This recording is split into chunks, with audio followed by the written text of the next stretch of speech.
आज पूरा देश भगवान सोमनाथ पर्व मना रहा है।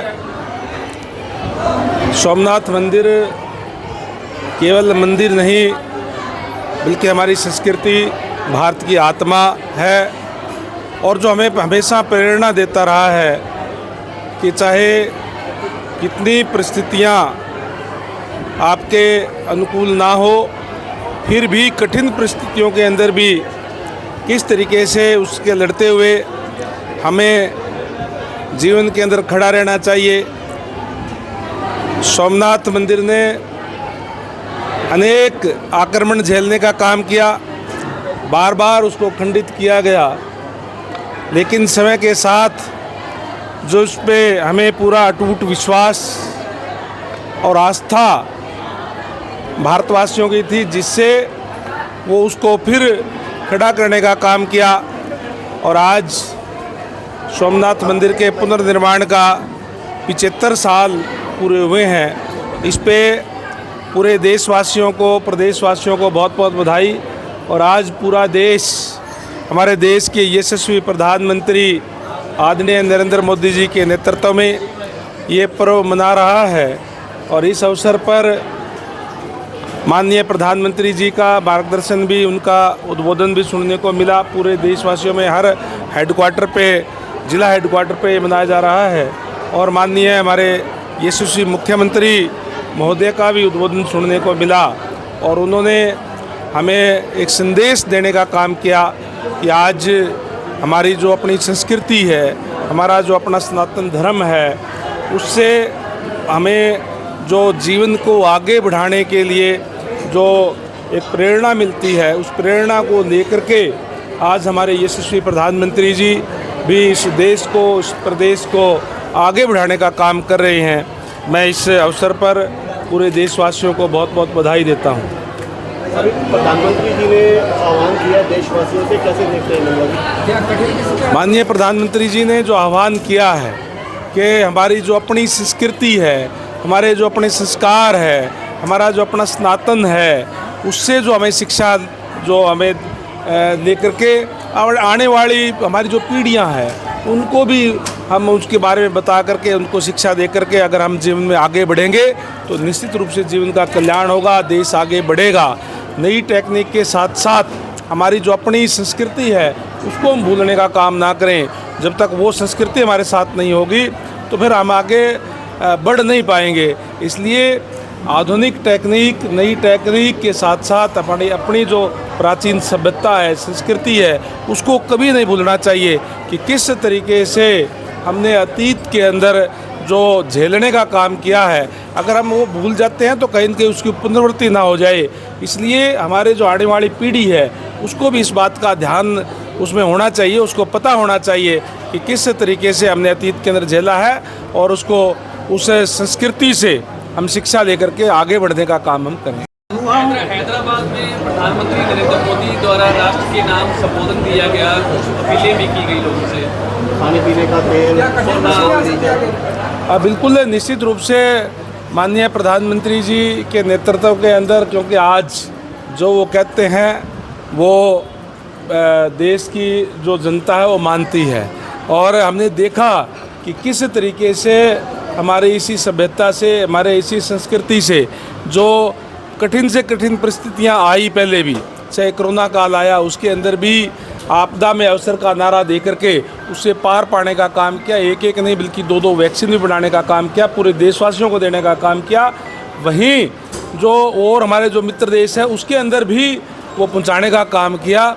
ये हमारी संस्कृति की ताकत हमारे जो मिलती है, ये उदाहरण है। और इसीलिए आज जो हालात है पूरे विश्व के, उस हालात को देखते हुए माननीय प्रधानमंत्री जी ने जो आह्वान किया है आम जनता से, निश्चित रूप से चाहे वो तेल की बात हो, चाहे सोने की बात हो, उस पर हमें पालन करते हुए उसको फॉलो हमें करना चाहिए। पश्चिम बंगाल में सर प्रचंड बीजेपी ने जीत हासिल की, लेकिन उसके बाद चुनाव के बाद हालात वहाँ बिगड़े, किस तरह देखते हैं?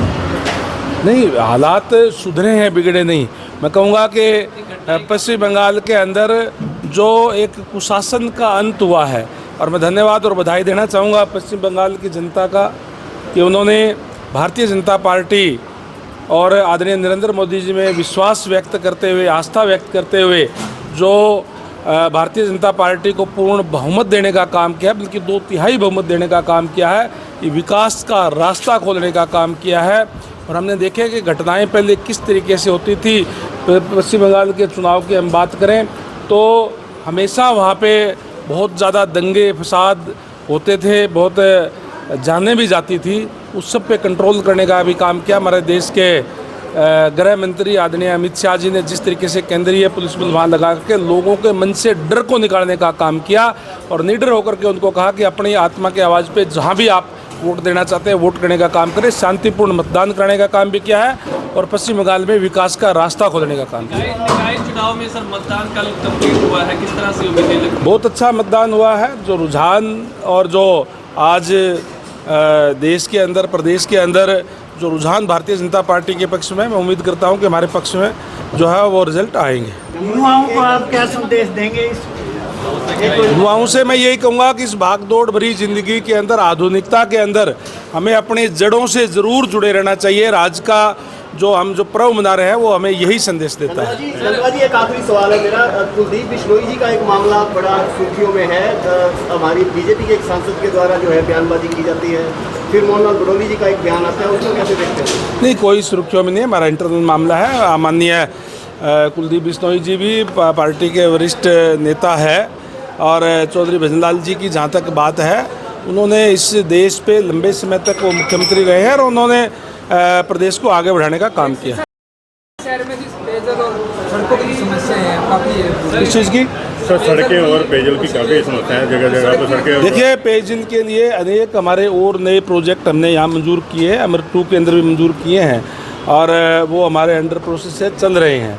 हमने अधिकारियों को दिशा निर्देश दिए हैं कि गर्मियों के दिनों में भी पानी की किल्लत ना हो, इसके लिए चाहे ट्यूबवेल है, चाहे और दूसरी चीज़ें हैं, हमारे जो संसाधन है, जो वाटर टैंक बनाए हुए हैं, उनको भर करके रखें और पानी का जो है सही उपयोग करते हुए लोगों को कोई दिक्कत परेशानी ना आए। कर्मचारी हड़ताल पर हैं सर, सफाई कर्मचारी हैं, दमकल विभाग सरकार के संज्ञान में है, वो यूएलबी डिपार्टमेंट है, माननीय विपुल गोयल जी और माननीय मुख्यमंत्री महोदय के भी संज्ञान में है।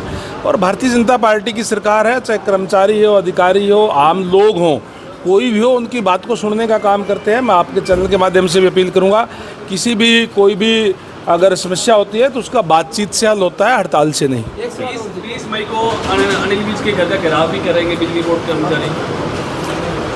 चलो वो करेंगे, कोई भी उनकी समस्या होगी तो निश्चित रूप से मैंने पहले ही कह दिया कि ये सरकार है, सबकी सुनने का काम करती है और हर जायज़ मांग जो है मानती भी है। क्या होगा? हाँ बताओ, क्या पूछना चाहते हो? सेठिया आपके विभाग से संतुष्ट नहीं है, उनका कहना है कि आपके डिपार्टमेंट में भ्रष्टाचार खूब है। इस तरह का आरोप भी गोविंद कांडा भी लगा रहे हैं कि भ्रष्ट कर्मचारी अधिकारी खूब है हरियाणा। देखिए, भारतीय जनता पार्टी की सरकार है, जीरो टॉलरेंस की सरकार है। कोई भी अगर चाहे वो काम करने वाली एजेंसी हो और चाहे कोई कर्मचारी अधिकारी हो, अगर कोई भी ऐसी शिकायत मिलती है या इन्वेस्टिगेशन अगर पाया जाता है, हम उनके खिलाफ सख्त एक्शन लेते हैं। हमने पहले भी लिए हैं और हमने कार्रवाई भी करी है। किसी को आज की जो सरकार है वो आम लोगों की सरकार है, लोगों के लिए है, हर लोगों को सुविधाएं देने के लिए है, कि कोई चिंता करने की बात नहीं है।